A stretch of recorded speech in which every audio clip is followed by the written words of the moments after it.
Hello friends, welcome to Gyanshila education. तो friends, एक important update है उन बच्चों के लिए जो एग्ज़ाम की तैयारी कर रहे हैं सीजीएल 2019 की टीयर 2 और टीयर 3 की तैयारी कर रहे हैं। तो जैसा कि आपको पता है कि टीयर 2 की जो डेट थी वो आ चुकी थी 2 नवंबर से 5 नवंबर, लेकिन टीयर 3 के बारे में एसएससी ने कुछ बताया नहीं था। तो अभी एक नोटिस आया है कल जिसमें बताया गया है कि टीयर 3 की जो डेट होगी वो होगी 22 नवंबर 2020। ठीक है। टीयर 3 आपको पता है जैसे कि डिस्क्रिप्टिव पेपर होता है जिसमें ऐसे आता है और लेटर आता है, तो इसकी तैयारी आपको अलग से करना होती है। और सबसे बड़ी बात ये कि ये वाला जो पेपर होता है ना, ये क्वालिफाइंग होता है। मतलब इसमें कुछ मिनिमम शायद 33 या 35 मार्क्स आपको लाना ही पड़ेंगे। अगर इस पेपर में आप क्वालिफाई नहीं कर पाए तो भले ही आपने टीयर 1 में या टीयर 2 में टॉप किया हो, आप एग्ज़ाम से बाहर हो जाओगे। तो ये अगर आपको नहीं पता तो आपको पता होना चाहिए कि एग्ज़ाम क्वालिफाइंग होता है, तो इसको हल्के में नहीं लेना। और सबसे बड़ी बात है कि 100 नंबर का पेपर होगा आपका डिस्क्रिप्टिव का, तो आपको इसकी पढ़ाई भी अच्छे से करना चाहिए। तो कैसे तैयारी करना उसके बारे में बाद में बात करेंगे। अभी कुछ इंपॉर्टेंट बात मैं आपसे करना चाहता हूँ। जैसे मेरे पास में कई बच्चों के कंसर्न आया था कि जो सेंटर आता है वो बहुत दूर आता है। जैसे कि डिस्क्रिप्टिव पेपर जो होता है वो बहुत कम जगहों पे होता है। फॉर एग्जांपल मान लो कि आप उत्तर प्रदेश या बिहार के रहने वाले हो, तो आपका जो रीजनल ऑफिस होगा वो सेंट्रल रीजन में कहलाएगा, जो कि प्रयागराज में है। तो होता क्या है कि जब डिस्क्रिप्टिव पेपर होता है, डॉक्यूमेंट वेरिफिकेशन का काम होता है, वो केवल प्रयागराज वाले रीजनल ऑफिस में ही होगा। तो यूपी में जो लोग रहते हैं अगर उसके आसपास रहते हैं तो दिक्कत नहीं है, बट बिहार के जितने भी स्टूडेंट्स हैं उनको, सारे स्टूडेंट्स को, मतलब कि लगभग पूरे बिहार के स्टूडेंट्स को प्रयागराज जाना पड़ता है डिस्क्रिप्टिव पेपर के लिए और डॉक्यूमेंट वेरिफिकेशन के लिए। और यही सेम चीज़ होती है मध्य प्रदेश छत्तीसगढ़ में, क्योंकि जो एमपीसीजी का जो रीजनल ऑफिस है वो रायपुर में है। तो होता क्या है कि जब भी डिस्क्रिप्टिव पेपर होता है तो पूरे मध्य प्रदेश के स्टूडेंट्स को जाना पड़ता है रायपुर छत्तीसगढ़। और प्रॉब्लम अभी क्या है ना, वो बच्चे जो कि एग्ज़ाम सेंटर्स के कुछ आसपास रहते हैं, जिनके पास जाने का साधन है, उनकी दिक्कत नहीं है। वो बच्चे जो अपने घर पे आ चुके हैं, रूरल एरियाज़ में हैं और जिनके पास कनेक्टिविटी नहीं है, उनको ट्रांसपोर्टेशन का इशू हो रहा है। बिकॉज सबसे बड़ी बात यह है कि ट्रेन अभी चल नहीं रही है, और गवर्नमेंट शायद ट्रेन चला भी दे तो वहाँ पर भी कई सारे रूल्स और गाइडलाइंस होंगी, आपको सोशल डिस्टेंसिंग को फॉलो करना पड़ेगा। तो ऐसी सिचुएशन में आप एग्ज़ाम देने कैसे जाओगे अगर उस पर्टिकुलर रीजनल ऑफिस वाले सिटी में ही अगर एग्ज़ाम होगी तो देखो, मुझे जो लगता है ना, मैं आपको बता देता हूँ। हुआ क्या है इस बार जो हो रहा है ना, इस बार आपका अलग से एडमिट कार्ड नहीं हुआ। अभी तक क्या होता था कि टीयर 2 आप क्वालिफाई करोगे तभी जाके आप टीयर 3 में अपीयर हो सकते थे। मतलब पहले आपको टीयर 2 को क्लियर करना पड़ेगा, आपका एक कट ऑफ आएगा, और फिर उसके कट ऑफ के बेसिस पे बहुत कम संख्या में बच्चे रीजनल ऑफिस वाले जो सिटी होती, मान लीजिए प्रयागराज में या रायपुर में, जहाँ भी, तो बहुत कम संख्या में जाते थे। इस बार ऐसा नहीं हो रहा। इस बार टीयर 2 टीयर 3 एक साथ हो रहा है। मतलब कि जितने बच्चे टीयर 2 में अपीयर होंगे उतने ही बच्चे टीयर 3 में भी अपीयर होंगे। तो जहाँ तक मेरा अनुमान है ना, 99% मैं श्योर हूँ, जहाँ तक मेरा अनुमान है होगा यही कि जो आपका टीयर 2 का सेंटर आएगा जिस सिटी में, प्रोबेबली वहीं पे आपका टीयर 3 का भी सेंटर आने वाला है। बिकॉज इतनी बड़ी संख्या में एक ही सिटी में बुलाना पॉसिबल नहीं हो पाएगा। तो वो बच्चे जो जैसे कि बिहार में रहने वाले हैं या मध्य प्रदेश में रहने वाले हैं, और ऑब्वियसली उनको, बिहार वाले बच्चों को प्रयागराज यानी कि यूपी जाना पड़ेगा, या मध्य प्रदेश के बच्चों को रायपुर जाना होगा, या ऐसा और भी कई पूरे इंडिया में सिचुएशन बन रही है। तो आपको ये पता होना चाहिए कि जो आपका टीयर 2 का पेपर जहाँ पे होगा ना, वहीं पर आपका टीयर 3 का पेपर हो सकता है, पॉसिबिलिटी है। बिकॉज इतनी बड़ी संख्या में बच्चे एक जगह से दूसरी जगह मूव करें, ऐसी सिचुएशन अभी है नहीं। ना ही गवर्नमेंट इसलिए तैयार है, और ना ही अभी ट्रेन चल रही है, ना कोई ट्रांसपोर्टेशन का साधन अवेलेबल है। तो अगर आप इस वीडियो को देख रहे हो और आप ऐसे सीजीएल के एस्पिरेंट हो और आप टीयर 3 की तैयारी कर रहे हो ना, तो आप, अगर आपका कोई इशू है ऐसा कुछ ट्रांसपोर्टेशन को लेकर के, तो आप कमेंट बॉक्स में ज़रूर लिख देना, ताकि हम ये जान सकें, हमें कलेक्टिवली कुछ कर पाएंगे कि कम से कम इतना तो हो सके, गवर्नमेंट जितने बच्चे एग्ज़ाम देना चाहते हैं और एग्ज़ाम देने जा रहे हैं उनके ट्रांसपोर्टेशन की व्यवस्था हो सके। मतलब कि वो कन्वीनियंटली एग्ज़ाम सेंटर तक पहुँच जाएँ और एग्ज़ाम दे करके अपने घर तक वापस आ जाएँ। तो अगर आपका एग्ज़ाम के सेंटर को लेकर के या ट्रांसपोर्टेशन को लेकर के, एग्ज़ाम को की जगह को लेकर के कंसर्न है, तो आप डेफिनेटली कमेंट बॉक्स में ज़रूर लिखना। हम कोशिश करेंगे आपको कोई भी कंसर्न है, कोई भी प्रॉब्लम है, तो उसको अपने चैनल के थ्रू हम एड्रेस कर सके, ताकि बात ऊपर तक जा सके और हमारे यहाँ जो भी प्रॉब्लम है वो सॉल्व हो सके। अब इसके बाद बात कर लेते हैं टीयर 3 का जो प्रिपरेशन है उसकी। देखो, कई सारे बच्चे आप पूछते हो मुझसे, इंस्टाग्राम पे पूछते हो, अलग अलग तरीके से कमेंट से पूछते हो कि तैयारी कैसे करें। इसकी कोई कोचिंग नहीं है, इसका कोई बुक नहीं है। बुक होगी भी तो आपको फुल प्रूफ किताब नहीं मिलेगी जो कि एसएससी का टीयर 3 तैयार करवाती हो। ठीक है। तो मैं आपको है ना पहले इस एग्जाम का स्ट्रक्चर बता देता हूँ। डिस्क्रिप्टिव पेपर में आता क्या है। डिस्क्रिप्टिव पेपर में आता है ऐसे राइटिंग और लेटर राइटिंग। 100 नंबर का पेपर होगा और दोनों चीज़ें 50-50 नंबर की आएंगी। अब सबसे पहली चीज़ तो जो आपको पता होना चाहिए फ्रेंड्स, कि इसकी तैयारी करने के लिए ना ही आपको कोई किताब खरीदने की ज़रूरत है और ना ही किसी कोचिंग को लेने की ज़रूरत है।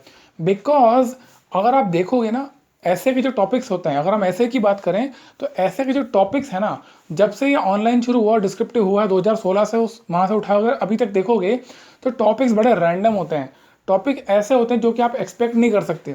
फॉर एग्जाम्पल, जब पहली बार 2016 का सीजीएल हुआ था और उसमें डिस्क्रिप्टिव पेपर आया था, जनरली हम तैयारी कैसे करते हैं किसी ऐसे की, हम जो कॉमन इश्यूज होते हैं उसके ऊपर पढ़ाई करना शुरू कर देते हैं एंड मोमेंट पे। जैसे कि मान लीजिए एनवायरमेंटल इश्यूज पे हमने पढ़ना शुरू कर दिया, क्योंकि एनवायरमेंट पे ऊपर कई बार ऐसे आते हैं जैसे कि कार्बन एमिशन खूब हो रहा है या एनवायरमेंटल डिग्रेडेशन हो रहा है पूरी ऑल अराउंड वर्ल्ड, तो उसके सॉल्यूशंस क्या होना चाहिए। या फिर इसके अलावा अनएम्प्लॉयमेंट एक बहुत बड़ा इशू आज की तारीख में, तो अनएम्प्लॉयमेंट के ऊपर हमने थोड़ा सा पढ़ लिया। फिर पॉपुलेशन ग्रोथ है, उसके ऊपर हमने पढ़ाई कर ली। इसके अलावा वुमन एम्पावरमेंट हो गया तो वुमन एम्पावरमेंट के ऊपर पढ़ लिया।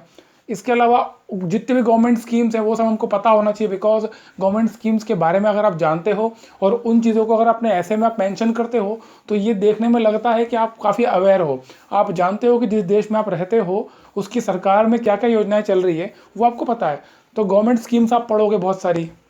सो all in all in your preparation you will try to touch every nook and corner, आप सब कुछ पढ़ने की कोशिश करोगे। लेकिन 2016 का जो डिस्क्रिप्टिव पेपर था टीयर 3 का, उसमें पता है आपको ऐसे का टॉपिक क्या था? उसमें टॉपिक ये था कि in an event of earthquake what you should do and what you should not do, मतलब कि डूज एंड डोंट्स पूछे थे कि कब, जब आप ऐसी जगह हो जहाँ पर अर्थक्वेक यानी कि भूकंप आ गया। अब आपको लिखने थे डूज एंड डोंट्स। ये ऐसे का टॉपिक था जो आज जिसके लिए आप बिल्कुल भी तैयार नहीं होंगे। आप पढ़ रहे हो सरकारी योजना है, आप दूसरी कुछ पढ़ रहे हो और आपसे कुछ और ही पूछ लिया गया। तो देखिए, आपको एक चीज़ समझना पड़ेगा, ये जो है ना ऐसे राइटिंग जो होता है, राइटिंग स्किल्स होती है, यहाँ पर है ना आपकी नॉलेज चेक की जा रही है। आप डेली बेसिस पे क्या पढ़ाई करते हो, डेली बेसिस में आप कितने अवेयर हो चीज़ों को लेकर के। अभी हमारे देश में घटनाएं हो रही है, दुनिया में घटनाएं हो रही है, उन चीज़ों को आप कैसे लेते हो, उनसे आप क्या सीखते हो, ये ज़्यादा इंपॉर्टेंट है। कहीं नेचुरल कैलेमिटी आती है, कहीं फ्लड्स आ रहे हैं, कहीं सुनामी आ रही है, कहीं अर्थक्वेक आ रहा है, तो ये उस सिचुएशन में जब आप न्यूज़पेपर पढ़ोगे ना तो आपको काफ़ी चीज़ें काम की मिलती है। और वही लोगों ने किया, जब ऐसे लिखने की बारी आई वहाँ पर आपसे ना कोई थ्योरेटिकल नॉलेज की एक्सपेक्टेशन नहीं कर रहा है, वहाँ से आपसे ये नहीं पूछा जा रहा है कि आप थ्योरी लिख के आ जाओ। वहाँ पर आपको क्या पता है उस पर्टिकुलर चीज़ के बारे में, वो इंपॉर्टेंट हो जाता है। देखो मैं आपको एक चीज़ समझा दूँ, ये समय बदल चुका है बहुत अलग तरीके से। आज वो समय नहीं है पहले वाला कि आप एक बुक में जो भी लिखा हो उसको छाप कर आ गए। अब ऐसा नहीं होता है। अब ये कि आपको ओपिनियन आपका मांगा जा रहा है। अगर आप ऐसे का कोई टॉपिक आपसे दिया जा रहा है तो आपका ओपिनियन क्या है उस पर्टिकुलर चीज़ के ऊपर। और दोस्तों, ओपिनियन आपका तब बनेगा जब आप चीज़ों को पढ़ोगे और जानोगे। तो मैं आपसे ये कहूँगा कि इस चीज़ की तैयारी करने का सबसे बढ़िया तरीका यही है। अभी आप जब पढ़ाई कर रहे हो टीयर 2 की, आप क्वांट पढ़ रहे होगे, इंग्लिश पढ़ रहे होगे, या स्टैटिस्टिक्स पेपर 3 या फिर पेपर 4 के लिए आपका जो एओ वाला पेपर है उसके लिए फाइनेंस और इकोनॉमिक्स पढ़ रहे होगे। इसके अलावा आप डेली बेसिस पे न्यूज़पेपर भी पढ़ो अच्छे से। आपका इंग्लिश में अगर आप पढ़ोगे तो आपको वैसे भी हेल्प करेगा आपके इंग्लिश वाले पेपर में। लेकिन जब आप पढ़ते हो और चीज़ों को नोट डाउन करके नोट्स बनाते हो तो वो नॉलेज आपकी हो जाती है और वही नॉलेज आप एक्सप्रेस कर पाओगे ठीक से। दूसरी चीज़, आप एक कोशिश करो कि डेली बेसिस पे एक टॉपिक आप खुद सोचो, या खुद सोचो, या फिर आप कोई कहीं पे आपको टॉपिक मिल जाता है उस टॉपिक को आप उठा लो। उस टॉपिक के बारे में पहले आप पढ़ो अच्छा खासा, खूब सारा पढ़ करके एक ऐसे आप डेली लिखो 200 वर्ड्स का, और ट्राई करो। और कैसे लिखोगे, जैसे कि एग्जाम में पेपर को शीट जो आती है, आंसर शीट जो आपकी आती है, जो बक्से बने होते हैं उस प्रकार की, उसमें अगर आपके पास में वो बॉक्स वाली आंसर शीट नहीं है तो मैं टेलीग्राम चैनल का लिंक दे रहा हूँ नीचे, वहाँ पे आप ज्वाइन कर लो, डाउनलोड कर लेना, वहाँ से आपको मिल जाएगी, उसको प्रिंट आउट निकाल सकते हो। उसमें ही आप प्रैक्टिस करो। अब अभी से लिखना शुरू करोगे ना तो आप काफ़ी हद तक अब फेमिलियर हो जाओगे एग्जाम में आप कैसे आपको लिखना है पेपर। और डेली ना आपको एक ऐसे लिखना ही लिखना है। देखो फ्रेंड्स, एक चीज़ समझना, आपको कितना आता है वो इम्पोर्टेंट नहीं है। जब आप राइटिंग की बात आती है ना, जब आप लिखने की बात आती है, तो यहाँ पर इंपॉर्टेंट वो हो जाता है कि आप अपने नॉलेज को एक्सप्रेस कैसे करते हो, दैट इज़ मोर इम्पॉर्टेंट। और वही वो चाह रहे हैं। जब आप एग्जाम के अंदर लिखने बैठोगे तो 1 घंटे के पेपर में 1 घंटे के अंदर अपने नॉलेज को आप एक्सप्रेस कैसे करते हो वो चेक होगा। आपको चाहे कितना भी पता हो उससे कोई मतलब नहीं है, एक्सप्रेशन यहाँ पर बहुत ज़्यादा इंपॉर्टेंट हो जाता है। और एक्सप्रेस करना एक आर्ट होती है जिसको आप समय के साथ डेवलप करते हो। तो मैं आपको यही कहूँगा कि डेली बेसिस पे एक टॉपिक उठाओ और लिखने की कोशिश करो, और ट्राई करो, आपके कोई टीचर्स हैं, कोई मेंटर्स हैं, या कोई फ्रेंड्स हैं सर्कल में आप जो साथ में पढ़ाई करते हो, एक दूसरे को आप चेक करवाओ और देखो कि आप क्या मिस्टेक करते हो सकता है आप ग्रामेटिकल मिस्टेक्स करोगे, हो सकता है आप कुछ ना कुछ फैक्ट्स की मिस्टेक करोगे, आप जो चीज़ें लिखना चाहिए नहीं डालोगे उसमें। वो छोटी छोटी गलतियां आप करोगे ऐसे लिखने के दौरान या लेटर राइटिंग के दौरान, उन गलतियों को आप फिगर आउट करते चले जाओ, उन गलतियों को ख़त्म करते चले जाओ, तो ही जाकर के एक लंबे समय में आप सीख पाओगे कि ऐसे को कैसे लिखा जाता है। बिकॉज अगर आप किसी बुक को उठा करके देखोगे और बुक से छापने की कोशिश करोगे तो ये छापा छापी वाला समय जा चुका है अब। जैसे कि मैंने आपको बता दिया है कि टॉपिक कुछ भी आ सकता है। टॉपिक ज़रूरी नहीं कि अनएम्प्लॉयमेंट पे क्वेश्चन पूछ लेंगे, ये ज़रूरी नहीं स्वच्छ भारत अभियान पे क्वेश्चन आ गया कि ये आपसे पूछ लेंगे राइट एन ऐसे ऑन अनएम्प्लॉयमेंट, राइट एन ऐसे ऑन वुमन एम्पावरमेंट। ऐसा नहीं होता अब। मैंने आपको एग्जाम्पल दे के बता दिया है। हम उस समय जब मैंने ये वाले एग्जाम दी थी 2016 वाली जो मैंने क्लियर की, उस समय यही सोच के हम गए थे ना कि गवर्नमेंट नई नई गवर्नमेंट है, डिजिटल इंडिया कैंपेन पढ़ लो, स्टार्टअप पढ़ लो, स्टैंड अप पढ़ लो, स्वच्छ भारत मिशन पूरा पढ़ लिया, सब कुछ पढ़ लिया, और अर्थक्वेक के ऊपर ऐसे आया। और ऐसे भी अर्थक्वेक के ऊपर नहीं आया, वो ये पूछा गया कि in an event of earthquake what you should do and what you should not do. तो ये सबसे बड़ा फैक्टर आपको समझना पड़ेगा कि अब समय बदल चुका है, वो पहले तरीके से क्वेश्चंस नहीं आते एग्जाम में। और दूसरी इंपॉर्टेंट चीज़ ना, ये जो डिस्क्रिप्टिव पेपर आया है ये इंटरव्यू को हटा करके आया है। पहले इंटरव्यू होता था और उसकी जगह पर ये डिस्क्रिप्टिव पेपर डाला गया। That means what? इंटरव्यू में क्या होता है? इंटरव्यू में आपकी पर्सनैलिटी को चेक किया जाता है कि आपकी थॉट प्रोसेस कैसी, आप कैसे सोचते हो, आप क्या फिट हो या नहीं हो गवर्नमेंट जॉब के लिए। तो वही चीज़ ये राइटिंग में अगर आपको चेक करना है तो ऑब्वियस सी बात है, उसी वही चीज़ आपसे एक्सपेक्ट की जाएगी कि आपकी राइटिंग स्किल्स कैसी है, आपको कितना नॉलेज है और आप कैसे सोचते हो।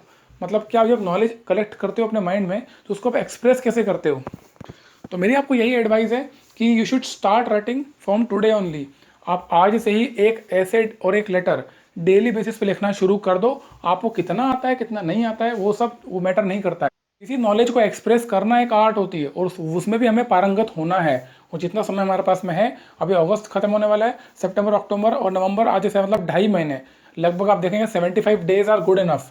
75 डेज में 75 एसेज और 75 लेटर्स डेली आपको लिखना है, तो 75 हो जाएंगे। तो लिखना शुरू करो और अपने आप को इम्प्रूव करो डेली बेसिस पे, तब के जाकर के आप एग्जाम के दिन आप काफ़ी कंफर्टेबल सिचुएशन में होगे। कोई अगर आपको ये बोले कि आखिरी के दिनों में कर लेना, अभी Tier 2 की तैयारी कर लो और बाद में आप तैयारी करना, तो यार ऐसा गलती मत कर देना आप बिल्कुल भी, क्योंकि राइटिंग अपने आप में एक अलग चीज़ होती है। ठीक है, और आपका क्या जा रहा है, एक लेटर और एक ऐसे लिखना, 1 घंटा देना आपको डेली बेसिस पे जो आप दे सकते हो, और इसके बदले में आपको मिलेगा क्या? 100 मार्क्स का पेपर है। 100 मार्क्स के पेपर में अगर आप अच्छा स्कोर करते हो तो आपको ये नंबर पता चलेंगे एग्जाम की फाइनल लिस्ट में जब आपके रैंक लगेगी।